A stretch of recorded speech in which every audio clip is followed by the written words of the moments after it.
یہ جو روایتی جفیاں ہیں اور پپیاں ہیں چل رہے ہیں وہاں میرے مسئلے کا بھی اگر حل نکال دیں تو جی جی ضرور. میں ایک ہم سفر کی تلاش میں ہوں جو مجھے نہلائے. بہرحال میں اپنی شریک حیات کی تلاش میں آج کل. شریک واحیات کی؟ اس حیات کے ساتھ کون شریک ہونا چاہے گا؟ میرا بڑا آئیڈیل ہے, بڑی زبردست زندگی ہوگی. اچھا کس قسم کی خاتون چاہتے ہیں اپنی زندگی میں آپ؟ انٹرسٹنگ سوال ہے. ہاں دیکھا, پڑھے لکھے کا سوال ہی مختلف ہوتا ہے. جی جی. پڑھی لکھی ہو, اچھی گفتگو کرتی ہو, یہ موٹی آنکھ ہو اور چھوٹی سی پونچھ ہو. ویسے میں یہ سوچ رہا تھا مرحوم صاحب, اگر آپ اس کا گلا دبائیں گے تو آنکھ موٹی ہو جائے گی اس کی. بہرحال وہ اگر غور میں دیکھے گی پھر بھی وہ آنکھ موٹی ہو جائے گی. اس کے علاوہ دراز قد دو, جالے لو آنا چاہ رہے ہو بیگم کو لو. زبان نہ لمبا تیکھا ناک ہو, یہ ٹھاکر نہ بیاہ کرنا چاہتا ہے. اور فلم سٹار ہو, پیلے کپڑے پہنتی ہو. میرے حق پہ ڈاکہ نہ ڈالیں پلیز. عورتوں کی شناسائی میں میری قسمت اچھی نہیں رہی. کئی سال تک میں گل نوخیز اختر صاحب کو عورت سمجھتا رہا اور میں تو آج تک, اور میں آپ دونوں کو مرد سمجھتا رہا. عائشہ جی آپ کیوں اس بارے میں خاموش ہے, کیا وجہ ہے؟ کیونکہ کپڑے انہوں نے بھی پیلے پہنے ہوئے ہیں.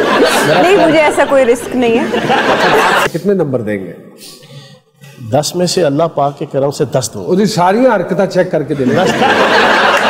اللہ کی مخلوق ہے, اللہ نے پیدا کیا تو اللہ کا شکر ادا کروں گا کہ اللہ نے اچھا قد بد شکل صورت, واہ واہ, ٹھیک ہے نا, جسچر سب کچھ دیا. بریلینٹ. فیس بک پہ مجھے ایک میسج ریسیو ہوتا ہے اپنے دوست کی طرف سے یونیورسٹی دور کہ یار کہاں ہے, ملاقات ہونی چاہیے. خیر ہم ٹائم ٹائی اپ کرتے ہیں اور اتنے عرصے بعد اس سے ملاقات ہوئی. میں نے اس کا چہرہ دیکھا, مجھے بڑا مرجھایا ہوا, پریشان, تکلیف میں لگا. تو میں نے اس سے پوچھا کیا بات ہے, اتنا مرجھایا ہوا کیوں ہے؟ تو کہتا ہے جانو میں شکیلہ کی وجہ سے بہت پریشان ہوں. شکیلہ جب اس نے بولا تو میں چونکا کے یونیورسٹی دور میں ان دونوں کی محبت کی بڑی ایک لازوال سی داستان تھی اور شادی کرنا چاہ رہے تھے. تو میں کہا شکیلہ کیا ہوا شکیلہ کو؟ تو پھر اس نے مجھے بتایا کہ شکیلہ شادی کے بعد بہت بدل گئی ہے. میں کہا کیا ہوا؟ کہتے شادی سے پہلے شکیلہ نے کہا تھا کہ شادی ہو جانے دو, اس کے بعد میں روز دروازے پہ تمہارا انتظار کروں گی, ہم رومانٹک گانے گایا کریں گے بیٹھ کے. لیکن اب ایسا کچھ نہیں ہو رہا. مجھے لگتا ہے کہ وہ میرے چہرے تک سے بیزار ہو گئی ہے. میں دفتر سے فون کرتا ہوں تو وہ ریسیو بھی نہیں کرتی. تو میں نے کہا یار ایسی کون سی بات ہے؟ ریلیشن شپ میں ایک فیز ایسا آتا ہے اتنے عرصے کے بعد جب تھوڑی سی دوریاں بڑھ جاتی ہیں, لیکن آپ اچھا کوئی قیمتی تحفہ اپنی بیگم کو دیں تو ریکنڈیشن ہو جاتی ہے ریلیشن شپ. تو اس نے کہا کہ تحفہ تو میں دے دیتا ہوں لیکن مجھے ڈر ہے کہ اگر اس کے شوہر کو پتہ چل گیا تو بڑی پرابلم ہوگی. بہت اچھے, یعنی کہ وہ محبت میں پھینٹی پھونٹی گانے کے چکر میں نہیں.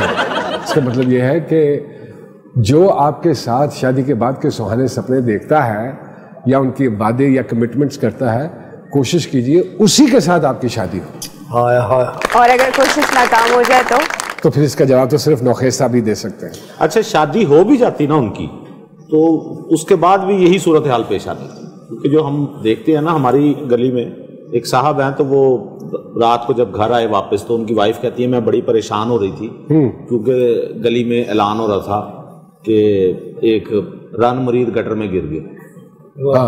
تو اس نے کہا بے وقوف عورت, وہ رانا مرید کی بات ہو رہی تھی, رن مرید کی بات.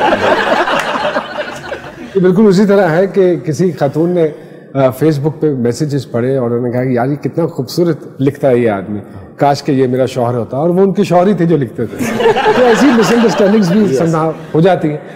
ریشم جی کام شروع کیا اور اتنا لیٹ خیال آیا اس حکومت کو کہ آپ کو بھی پرائڈ آف پرفارمنس ملنا چاہیے, اور اتنا کام کیا اور اتنا خوبصورت مزیدار کام کیا. Why are they late? یہ حالانکہ ابھی بھی میری ایک آدھ بہت سینئر ایکٹریسز ان کو اعتراض تھا. وہ تو خیر بہت سارے ہیں. اور حالانکہ جب بھی کسی فنکار کو پرائڈ آف پرفارمنس یا تمغہ امتیاز ملتا ہے میں تو بہت خوش ہوتی ہوں. فیاض صاحب آ گئے تھے نا تو ہمیں یہ سکون تھا کہ پنجاب کے لوگوں کو تو مل ہی جایا کرے گا پرائڈ آف پرفارمنس. لیکن فیاض صاحب نے بھی جب میں 13 سال کی بات کی تو وہ 13 سال میں نے لیڈ کیریکٹر نہیں کیا تھا کہ میں کہوں جی میں 13 سال کی تھی اور میں لیڈنگ ایکٹریس بن گئی تھی.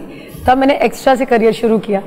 پھر ایک آدھ پلے میں نے ایوب خاور صاحب کا کیا لانگ پلے. انہوں نے کہا تھوڑا سا ذرا بڑی ہو جا تھوڑی سی تو پھر آپ کو لیڈنگ کیریکٹر دیں گے. یہ کتنے سال پہلے کی بات ہے جب آپ 13 سال کی تھی اندازہ؟ یہ بہت سال پہلے کی بات ہے کیونکہ میں نے کبھی نہیں کہا کہ نہیں 10 سال نہیں, یہ تو 2 دہائی سے زیادہ کی بات ہے. دیکھیں انسان کو ایج جو ہے وہ گریسفلی کرنی چاہیے. جب آپ عمر میں جھوٹ بولنا شروع ہو جاتے ہیں پھر آپ چھپانا شروع کر دیتے ہیں. تو جتنے کی میں لوگوں کو دکھتی ہوں میں بس اتنے کی ہوں. ماشاءاللہ ماشاءاللہ میں بھی جتنے کا لوگوں کو دکھتا ہوں میں اتنے کا ہوں نہیں. آج سے کچھ 7 سال پہلے کی بات ہے. ایسے ہی تو پروگرام شروع ہوا تو نعمان اجاز صاحب نے کہا کیا حال چال ہے. میں نے کہا سر ہم آپ کو چھوٹے سے ہوتے تھے تو آپ کو دیکھتے تھے, ہم اتنے بڑے ہو گئے آپ ایسے. یہ بھی اللہ تعالیٰ کا نظام ہے. اور ہمارے سیکٹر میں تو اپنے آپ کو مینٹین رکھنا پڑتا ہے. لیکن آپ کے کپتان صاحب بھی تو اپنے آپ کو ماشاءاللہ ابھی بھی ڈپے مارتے ہیں اور فٹ رکھتے ہیں. لیکن آپ فیاض صاحب کو بھی انڈر ایسٹیمیٹ کریں. وہ دیکھیں وہ خود کتنے فٹ ہیں ماشاءاللہ. 2 شادیاں ہیں. ارے اللہ اللہ 2 شادیاں. اور شاید اب اس پہ بھی آپ 12 تو نہیں کہیں گے نا کہ تیسری بھی. ایڈمائر کرنے والی گال ہے کہ ہمارے جتنے بھی پولیٹیشینز ہیں نا they are very good with words. They really know how to manipulate, how to play around with words, how to change the statements. تو وہ پھر اچھی طرح جانتے ہیں. ہمارے فنکار بھی ایسے ہی ہے سارے کے ساتھ. جو عام جنتا ہے سرکار جو پس رہی ہے somehow the other, وہ کیا کرے. اور ریزلٹس یہ بیچارہ اس کا فالٹ تو نہیں ہے نا. ہار گئے نا پی ٹی آئی, ہار گئی ضمنی انتخاب. ایک جیتی ہے. اس کا پازیٹیو امپیکٹ بتائیں. اس کا پازیٹیو امپیکٹ یہ ہے میری ساری زندگی ایز اے پولیٹیکل. سر اس کا پازیٹیو امپیکٹ ہے ٹرک کی بتی کے پیچھے. میں آپ کو پازیٹیو امپیکٹ بتاؤں. اس پہ بین لگا دیا حکومت نے تو بہت انٹرٹین کرتی ہے. مجھے تو بہت اچھی لگتی ہے. بہت انٹرٹین کرتی ہے. مزیدار خاتون ہے. پروفیسر صاحب